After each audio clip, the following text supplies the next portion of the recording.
Miałeś się zapytać mamę. Z drogi, Lulku.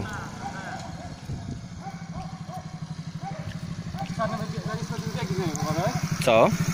Zabiegi zmienić, było dobre? No, coraz lepiej.